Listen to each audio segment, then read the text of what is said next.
Welcome to Beyond the Brink. This show focuses on global events that are pushing people to their limits and bringing them to the brink of change. My name is Christy. Melissa is away on assignment. You can also access our previous shows at vitabroadcastnetwork.com. That's vitabroadcastnetwork.com, or follow us on Twitter at Vita Broadcast. That's at the @ Vita Broadcast. I want to thank you for tuning in to today's episode, which built upon our previous show and is based on the investigative reporting of Whitney Webb, who uncovered the intricate operations of the World Economic Forum, and that's a doozy, and its prominent role in advancing the Great Reset. In the third episode of our ongoing story about the power structure that governs the world, Melissa provided a compelling account of BlackRock's role, and it's huge. Although it may appear that BlackRock is the most dominant company on Earth, Melissa exposed the truth, revealing that they are only the second most powerful company globally. BlackRock's influence is unparalleled, with CEO Larry Fink having a figurative speed dial access to world leaders in the Federal Reserve. The company's size, scope, and overall influence are so extensive that it gives the impression of being the most powerful company globally. But there's another company that sits at the apex of the power structure.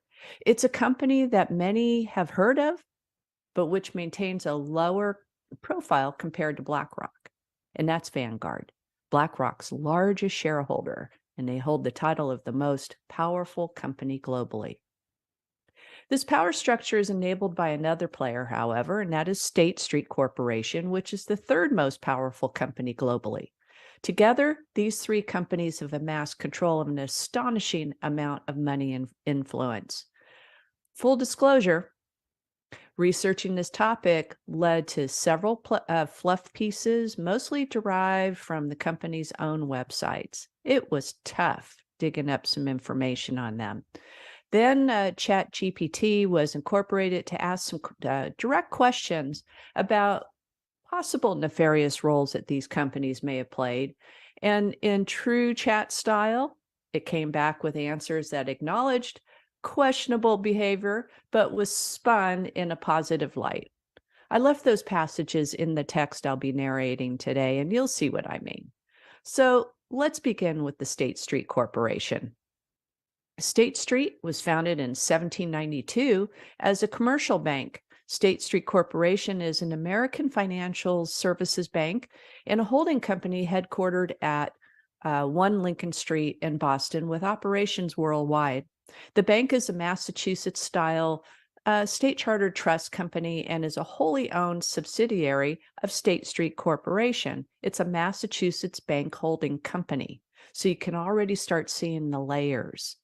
It's the second oldest continuing operating United States bank. Its predecessor was Union Bank, which was founded in 1792. So you can see that these banks go back a long way, a couple hundred years. State Street is ranked as one of the largest banks in the United States by assets alone.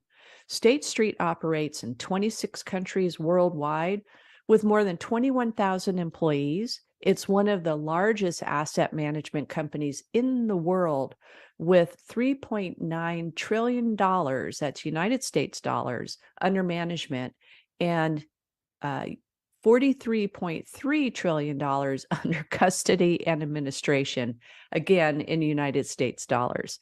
So this organization is led by Chairman and CEO Ron O'Hanley, and it is the biggest custodian bank in the world, providing securities and services, and it's considered a systemically important bank by the Financial Stability Board.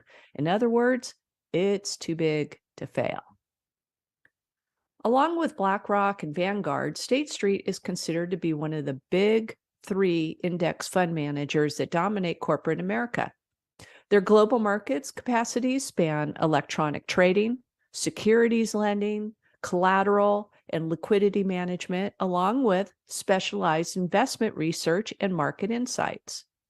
The company is named after State Street in Boston, which was known as the Great street to the sea in the 18th century as Boston became a flourishing maritime capital. State Street Global Services, or simply Global Services, is a subsidiary of State Street Corporation, which is organized as a trust company based in Massachusetts, specializing in services to mutual funds and their advisors, collective investment funds, corporate and public pension funds, insurance companies, operating companies, and nonprofit organizations. Global Services is the largest custodian bank in the world.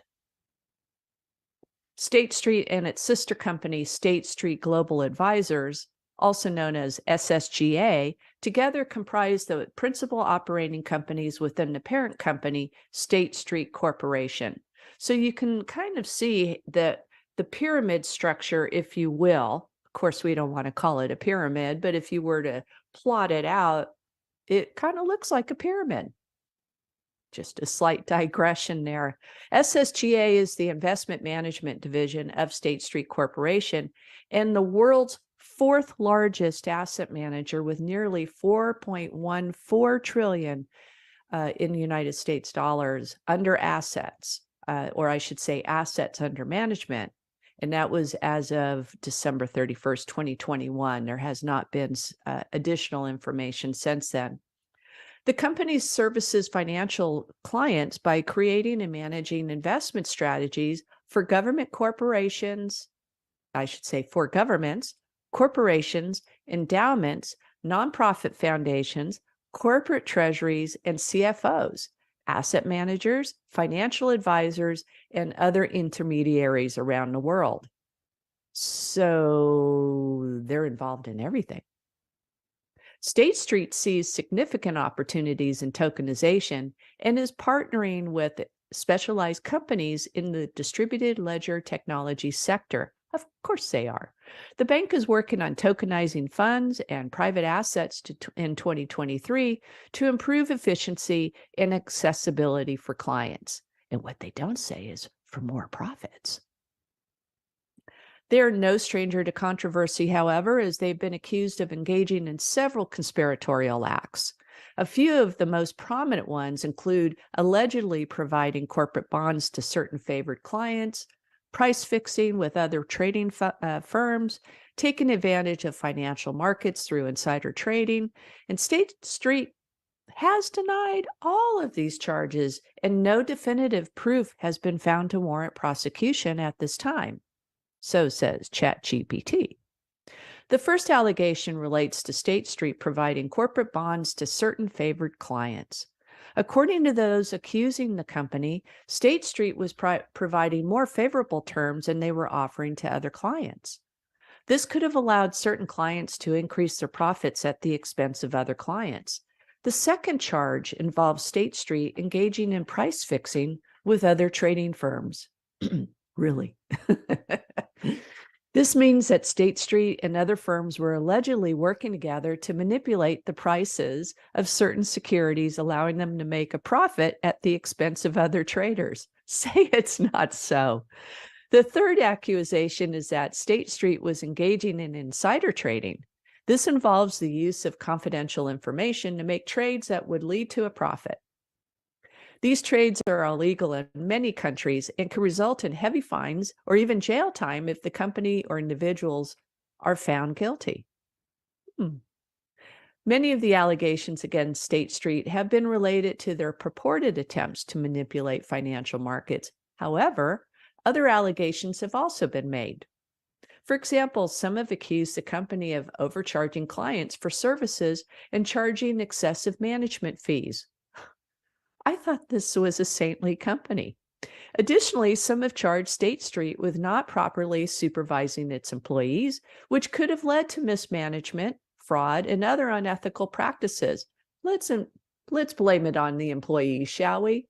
All of these allegations are being investigated, and we will have to wait and see if these accusations prove to be true. In 2009, California alleged on behalf of its pension funds, CalPERS and CalSTRS, that State Street had committed fraud on currency trades handled by the custodian bank. In October 2011, two executives from State Street Global Markets left the company following charges over the pricing of a fixed income transaction. In 2016, they were charged by the United States Department of Justice, so they were low-hanging fruit.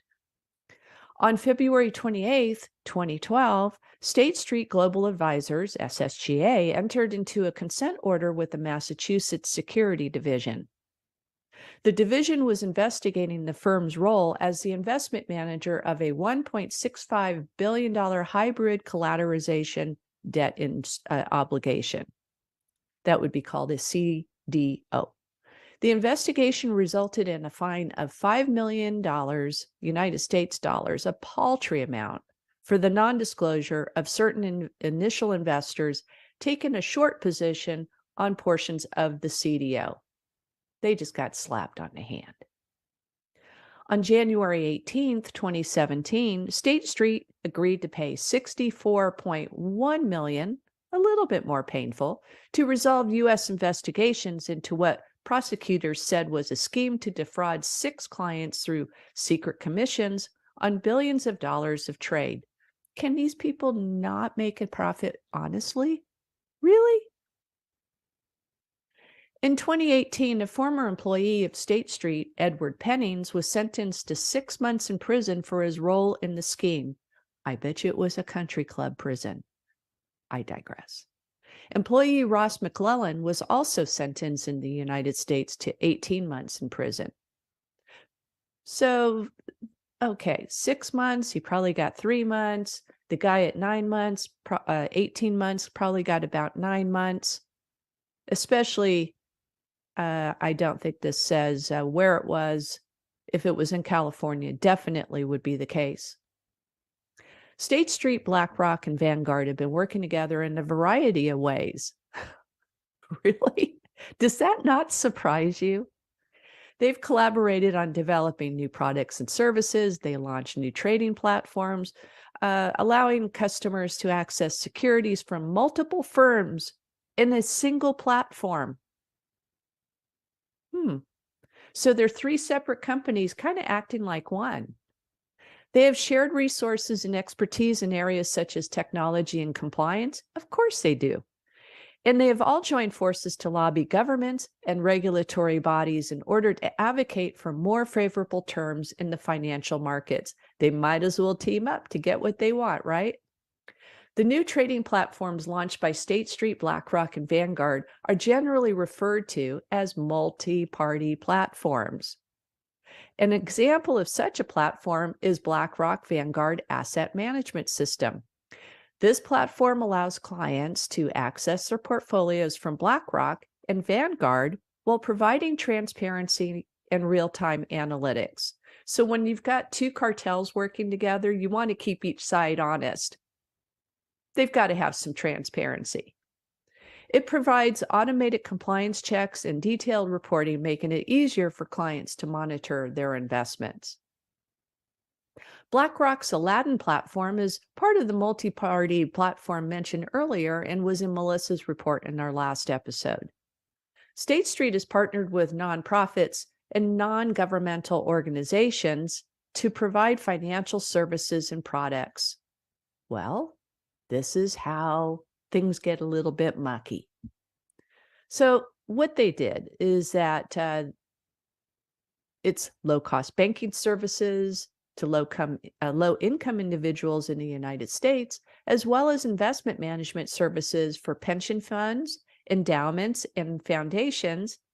And they develop investment strategies to adhere to stringent environmental, social, corporate governance, also known as ESG standards, as well as investing in areas that support economic development and job creation.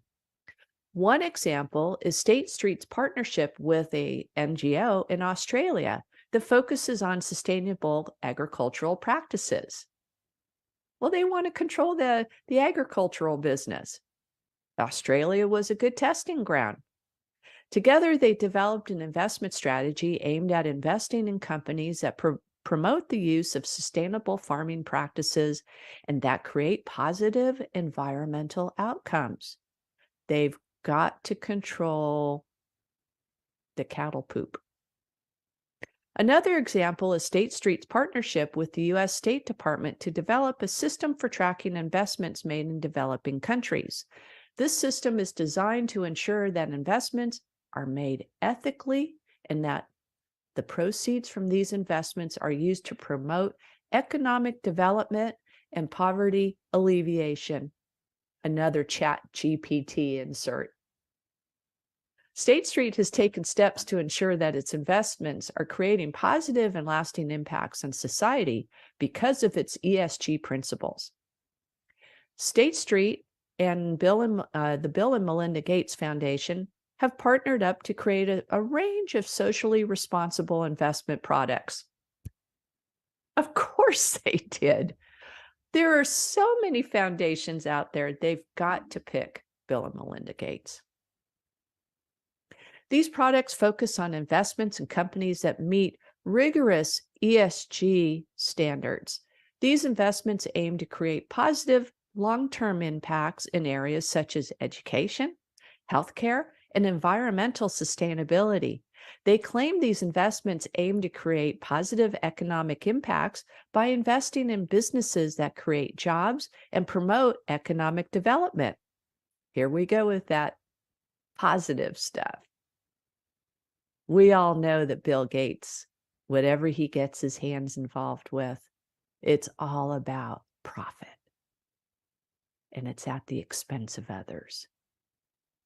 They've also partnered to invest in vaccine development and other healthcare initiatives. These investments focus on supporting vaccine research, development, distribution, and education. Well, they've got to have the whole package there, right? So if you're going to invest in vaccine development and healthcare initiatives, you've got to have the whole supply chain covered. So by investing in these initiatives, they're helping to reduce poverty and promote health and well-being in the developing world. Or are they? Folks, please understand that much of the following is from their own websites, of course worded in a way that gives the appearance of saintly organizations. So let's continue. They claim that vaccines are critical for preventing the spread of infectious diseases, which can hinder economic growth and prosperity and can help to reduce poverty in the long run. Well, of course, but if we don't work on what causes these diseases in the first place, maybe like helping these folks develop more sanitary conditions, ways to make themselves more healthy through natural means, instead of having to develop these medicines to inject in unsuspecting bodies. These people don't know what's being put into their bodies.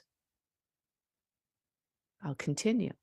They also assert that being unvaccinated can be a barrier to acquiring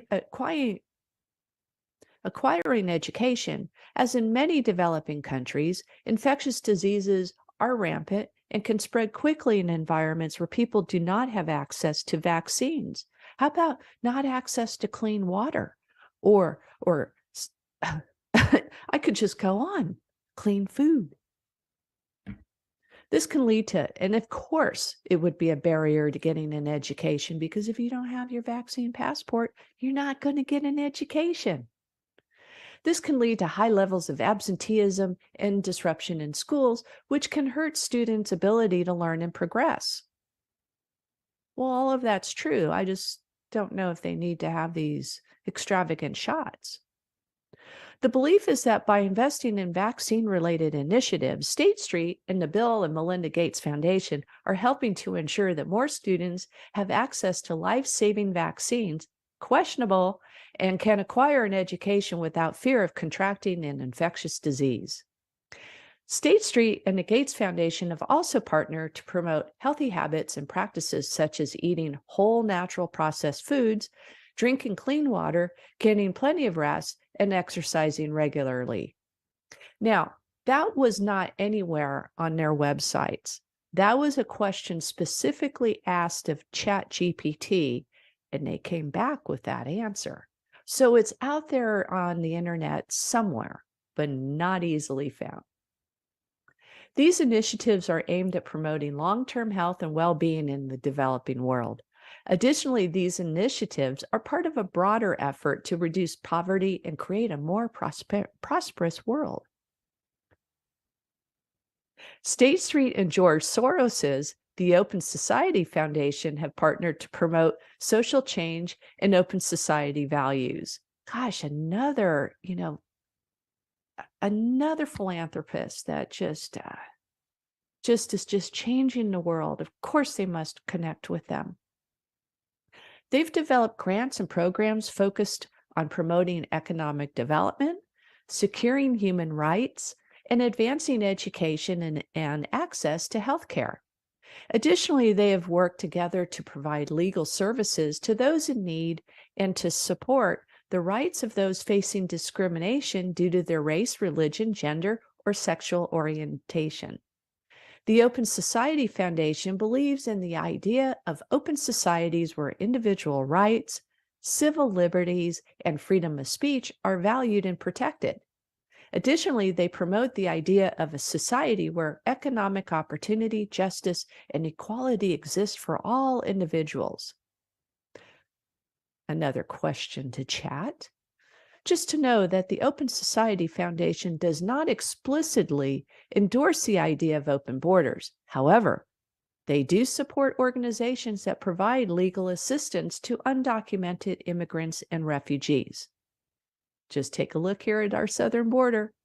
They affirm that all immigrants and refugees should be welcomed, even if entering a country illegally, and given the same rights and opportunities as any other members of society, regardless of their nationality, ethnic background, or citizenship. Additionally, they believe that all individuals should have the right to freedom of movement and to seek asylum from persecution. Well, I think we all agree of the same way, but just come through the right door so that we know who you are. Furthermore, our research suggests that State Street invests indirectly in campaigns supporting left-leaning attorneys and judges, and they do partner with organizations such as the Open Society that promote social change and open society values. Together, they support organizations that are dedicated to challenging inequality. That is another word that was used in the Marxist playbook. I'll continue. And promoting diversity in the legal system. Another organization, the State Street has long-standing relationship is, wait for it, the Clinton Foundation. Oh my gosh. They've partnered with the Clinton Foundation to provide financial literacy education to the developing world, to promote the use of socially responsible investments, and to support efforts to alleviate poverty. Can you tell this was another chat? State Street has supported the Clinton Foundation's efforts to fight and respond to global health crises such as HIV, AIDS, malaria, and tuberculosis. Well, a question that comes to mind is, why are those countries still in turmoil and still have those conditions? Just what are they investing in? Melissa did a fantastic job of laying out the power structure of BlackRock. Now, BlackRock has immense power unlike any other company, so much so that their CEO, Larry Fink, is on speed dial, figuratively speaking, with the Federal Reserve and world leaders. Now, I mentioned this earlier, and I just wanted to mention that again, is that this is a very, very powerful man. And he is basically a front person for these other organizations. And you'll see him out there. He is the face of this messaging. Its size and scope and overall influence in every thread of our lives give the illusion that it's the most powerful company on earth. However, BlackRock is only the second most powerful company on earth. There's another company that sits at the top of the pyramid. It's a company that you've heard of, but they keep a low profile compared to BlackRock. The most powerful company on planet Earth is BlackRock's largest shareholder, and that's the Vanguard company. Vanguard's unique structure makes it impossible to see who its shareholders or clients are. I mean, literally, when you do the research on this, they have so many layers within the layers of this company. It's very easy to get lost in Vanguard if you want to. As I said, the unique structure makes it impossible to see who its shareholders or clients are. The elite who indirectly own Vanguard do not want anybody to know that they are the owners of the most powerful company on earth. This would only expose their influence that they have over the world. Reports by Oxfam and Bloomberg show that 1% of the world's population collectively owns more money than the other 99%. Well, guess who sits at the apex? Note that Oxfam is a British-founded confederation of independent charitable organizations focusing on the alleviation of global poverty. I'd say that they have got good details. Oxfam claims in 2017 that 82% of the wealth of the world's wealth went to this 1% of people. That means 18% goes to the rest of us. Well, maybe not that. Maybe that's not an accurate statement. Have to go to those who are not the 1%. That's a better way of saying it. Naturally, those who own the most powerful company on earth would also be the richest among this 1%. Now it's starting to make sense. To say it another way, they are part of the 0.001%. It's incredible. Oxfam claims that the growing number of billionaires obtain their fortune through inheritances and monopolies. When studying the history of Vanguard, one finds that it is in the hands of the richest families on earth. These families have always been on the top of the pyramid, some even before the Industrial Revolution began. Their history is so extensive and interesting. Without elaborating too much, I can say that many of these families, under the cloak of the Vanguard name, belong to royal bloodlines. They are the founders of our banking system, the United Nations, and I mean every industry in the world. And these companies, some of these bloodlines are the Rothschild family, the Rockefellers, the DuPonts, the Morgan family, the Bush family, and there's some others in there as well. These families never lost their power, but as the world's population grew, they were forced to hide behind an elaborate structure of investment companies such as Vanguard, whose largest shareholders are the private funds and nonprofit organizations of those families. Boom, that's it. They hide under these nonprofits and these private funds so that you don't really know who those shareholders are. It's these organizations that are investing in Vanguard, BlackRock, and State Street. To make this picture more clear, these nonprofit organizations are the links that connect the business community with politics and the media, allowing major conflicts of interest. Like I said, they own every industry in the world. So of course that this is true. Nonprofits are organizations that rely on donations, and they do not have to publish from whom they receive donations from. They can invest in whatever they want and do have to pay taxes on their profits as long as those profits are reinvested in other projects that they are involved in. And I should say, do not have to pay taxes on those profits as long as they reinvest those profits in other projects that they're involved in. Nonprofits can move hundreds of billions of dollars from invisible investors, and they do. This makes nonprofit organizations ideal to finance terrorist organizations and launder large sums of money. So let's look at our three ideal nonprofit organizations or foundations: the Gates Foundation, the Open Society Foundation, and the Clinton Foundation. The foundations and funds of these families are the highest in the hierarchy of the 1%, and they hide behind the scenes as much as possible. But for situations that have a lot of publicity and attention, they use the foundations of philanthropist families that are lower in the ranking but are also extremely wealthy, which enters Bill Gates.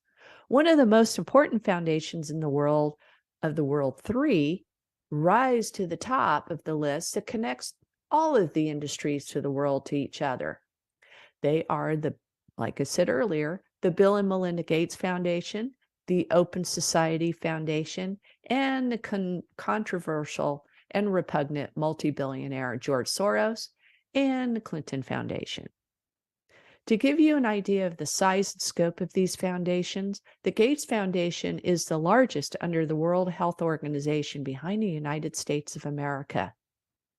That's incredible. So when the United States got out of the WHO, Bill Gates, the Gates Foundation, was the primary, largest source of the WHO. And it goes on to say, after President Trump halted the funding of the WHO in 2020, this makes the Gates Foundation one of the most influential organizations in the area of everything related to our health. Just look at the pandemic that we just came out of. The Gates Foundation has a close relationship with the 16 largest pharmaceutical companies in the world, which was just revealed over the last 3 years if you've been paying attention, such as Pfizer, AstraZeneca, Moderna, and BioNTech, and Johnson & Johnson. Earlier, I shared with you who owns the most shares of these companies, Vanguard and BlackRock. Bill Gates was more than a computer nerd, however. He came from a philanthropic family and just like himself worked for the elite. Gates is the founder and former of the CEO of Microsoft, which is owned by BlackRock, Vanguard, and recently Berkshire Hathaway. Gosh. The Gates Foundation is the largest shareholder after BlackRock, Vanguard, and State Street. Bill Gates even sat on the board of the Berkshire Hathaway company. As I said earlier, we can spend hours delving into the Gates Foundation, the Open Society Foundations of George Soros, and the Clinton Foundation, and they are all involved in. However, they connect us with the following observation. And a question comes to mind. How can only two companies have control over all industries in the world? Why don't we hear about this in the media? It's not interesting enough for any media organization to report on, or is it? Or maybe they've just been directed not to. I suspect you know the answer. Wikipedia reports that 90% of the international media is owned by 9 media conglomerates, which, as I just said, is the top 2 companies that have control of all of the industries in the world, Vanguard and BlackRock. So they're controlling the narrative. There are too many organizations to list under these 9 media conglomerates, but some of the largest organizations are Viacom CBS, News Corp, and its sister company Fox, Netflix, Prime Video, AT&T, Disney, and Comcast. But you've probably guessed it, who their majority shareholders are, and that's right, Vanguard, BlackRock, and State Street Corporation. Whether it's print, television, digital, streaming, or motion picture, these conglomerates control the media in nearly every country on earth. And just as I said, from doing the research for this show today, it's true because all of the media was fluff pieces. It was very hard to find any negative stories, if you will. From your local programming to international network programming, everything in between are controlled by the big 3. So remember, they're into strict adherence to environmental, social, and government governance, or I should say corporate governance, ESG. So they have a policy, they have a particular narrative that they wish to have followed. They have their own social credit score, if you will, for corporations. So when newscasters read the news from their teleprompters, there's a good chance it's been synchronized with other reporting in newsrooms around the country and the world. Take a moment and sit and think. When you hear montages run on maybe your favorite news station, aren't they all about the same? You hear the same story, many times the same wording. The elites that control everything in our lives up to the information that we receive depend on an unimaginable coordinator to keep all of the different industries on Earth connected to each other, and in order to ensure that they all work in the elite's interest. And who is the coordinator? That would be the World Economic Forum. Klaus Schwab. To the elite, this is one of the most important organizations in the world. At its annual meeting in Davos, Switzerland, the CEOs of the largest companies on Earth gather with heads of state, politicians, and other influential individuals and organizations like UNICEF and Greenpeace. Critics say the WEF, or the World Economic Forum, is a business forum where the world's richest companies can negotiate deals with other companies or with politicians. The goal of the World Economic Forum for many of the participants would be personal gain rather than solving global problems. For an organization started in 1971 that gathers all of the world leaders and all of the top CEOs annually to work on global problems, why do we have all the problems that we have? The world's largest organizations have been meeting for 50 years to solve the world problems, yet our problems seem so dire. And why? We'll have to answer that question and others in the future episodes, as there's just way too much to unpack about the world economic in a short amount of time that we have left here for today.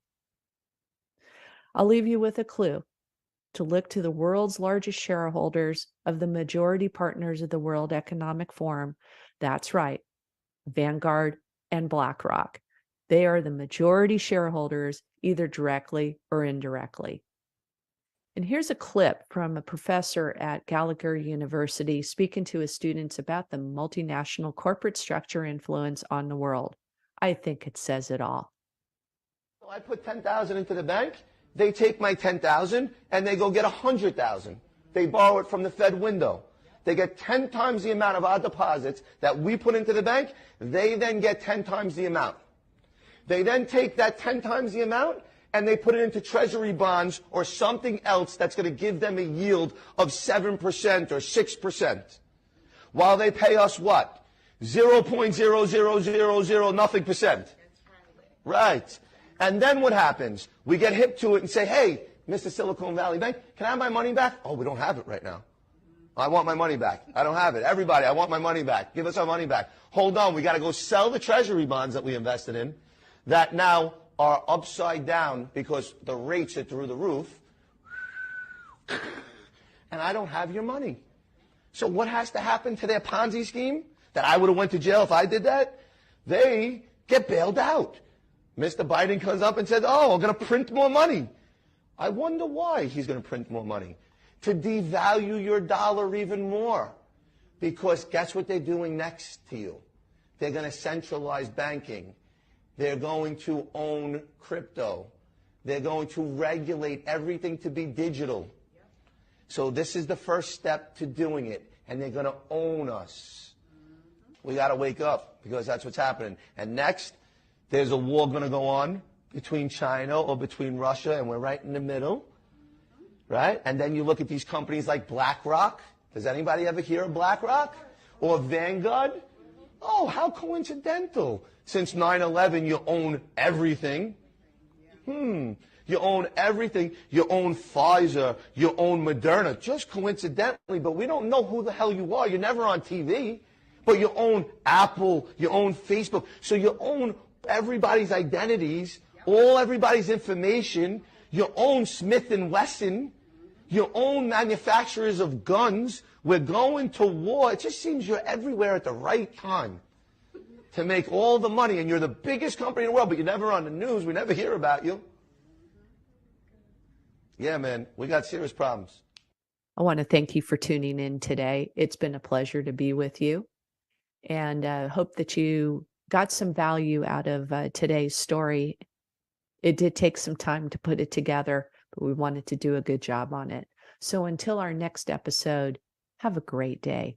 This is Christy signing off for Beyond the Brink.